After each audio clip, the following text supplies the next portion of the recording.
સિહોર શહેરના વિકાસ માટે વિવિધ મુદ્દાએ લેખિતમાં કરાઈ ચીફ ઓફિસર શ્રીને રજૂઆત।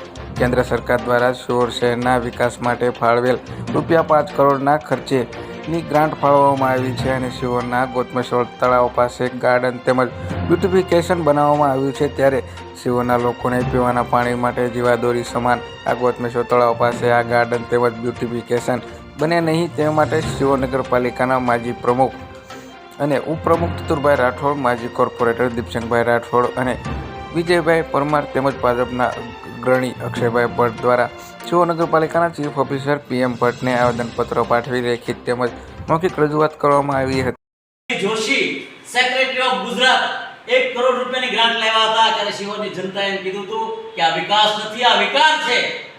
ત્યારબાદ 1997માં દિવ્યાબેનના પ્રમુખ વખતે ત્યાં આગળ રિનોવેશનની વાત આવી હતી ત્યારે પણ સમગ્ર સિહોરની જનતાએ આ તળાવમાં કોઈ ફેરફાર ન કરવો એવું કહ્યું હતું। ત્યારે રાજકુમાર સાહેબે અભિપ્રાય મંગાવ્યો હતો કે કાર્યપાલક નિર્દેશશ્રી પારેખ સાહેબનો કે આ તળાવ વિશ્વસૈયા નામના જર્મનના આર્કિટેક્ટે બનાવવાના પર કોઈ ફેરફાર થઈ શકે ત્યારે સ્પષ્ટ પ્રમાણે કાર્યપાલક નિર્દેશશ્રીની ના હતી અને ફરીવાર 2017 ની અંદર માનસિંહભાઈના પ્રમુખ પદ હેઠળ બ્યુટિફિકેશનનું કામ આવ્યું ત્યારે પણ આ બંધ હતું।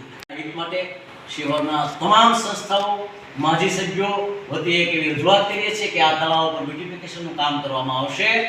તો આ તળાવ છે પીવાના પાણી માટેનું છે, પબ્લિક ટેન્ક છે, પીવાનું પાણી છે। આ તળાવ ખાડામાં છે ભૌગોલિક રીતે, ઉપર ટેકરા છે, ટેકરા ઉપર બાંધકામ કરવામાં આવશે તો જે ટોયલેટ બ્લોકો બનશે એના ગંદા પાણી આ તળાવમાં જશે અને સિહોરની પબ્લિક આ પ્રદૂષિત પાણી ન પીવે એની અમને સતત ચિંતા છે। આ ચિંતા સબબ અમે આવેદન પત્ર રજૂ કરી રહ્યા છીએ। ત્યારબાદ આ ગોતમેશ્વરનું તળાવ પ્રતિબંધિત વિસ્તાર છે, it is A prohibited area.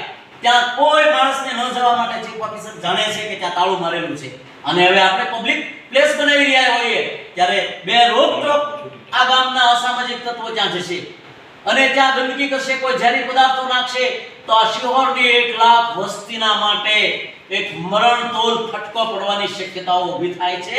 એના માટે અમે આવેદનપત્ર આપી રહ્યા છીએ ને બીજી બાજુ એ પણ મારી વાત છે કે પર્યાવરણને પણ ભયંકર નુકસાન થશે અને આ તળાવને ખોદશે તો એના પાણીના જવા બીજી જગ્યાએ જશે કે પાણીના વેણ બીજી બાજુએ વળી જશે કે તળાવમાં જ્યારે ફ્લોપ ચોમાસામાં આવશે ત્યારે કચરો બહાર ફેંકાતો છે, દિવાલો બનાવવાથી નહીં ફેંકી શકાય।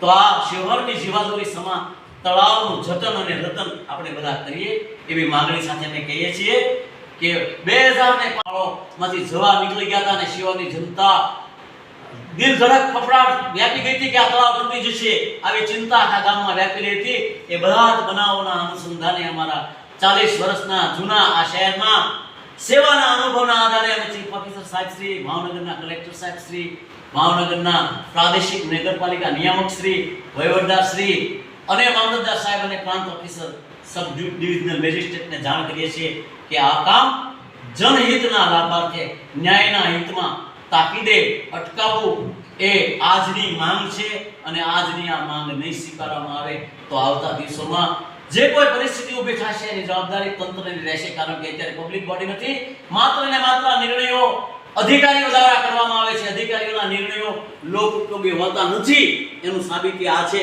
કે આ કામ માટે કોઈ ઠરાવ થયો નથી। મ્યુનિસિપાલિટી એક્ટ અંડર સેક્શન 155 મુજબ કોઈ પણ કામ કરવું હોય, રૂપિયાની ટાંચણી ખરીદો તો ઠરાવ કરવો જોઈએ। સદ્રવ કિસ્સામાં ઠરાવ નથી।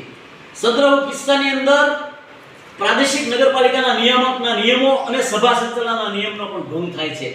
ત્યારબાદ સિંચાઈ અધિનિયમની જુદી જુદી જોગવાઈ મુજબ કોઈ મંજૂરી મળી નથી તો આ તળાવને અત્યારે કાંઈ પણ જગ્યાએ અડવું કે કાંઈ પણ જગ્યાએ એના ફેરફાર કરવા, એના રૂપાંતર કરવા એક વિસ્ફોટક પરિસ્થિતિ સર્જી શકાય એવી સ્થિતિ આ શહેરમાં આજે થઈ છે। તો હું શહેરના હિતમાં મારા સાથી સભાસદ અને નગરપાલિકાના ઉપપ્રમુખ, પૂર્વ ઉપપ્રમુખ ચતુરભાઈ, વિજયભાઈ, અક્ષયભાઈ અને વગેરેની હાજરીની અંદર મેં આવેદનપત્ર આપીએ છીએ અને અમારી લાગણી અને માંગણી મને ભરોસો છે કે આ ભટ્ટ સાહેબ એક સારા અધિકારી છે, એ અમારી વાત સમજી શકશે અને તાકીદની અસરથી એનું કામ ન શરૂ થાય એવા પ્રયત્નો કરે એવી અમારી લાગણી અને માંગણી આ તકે છે।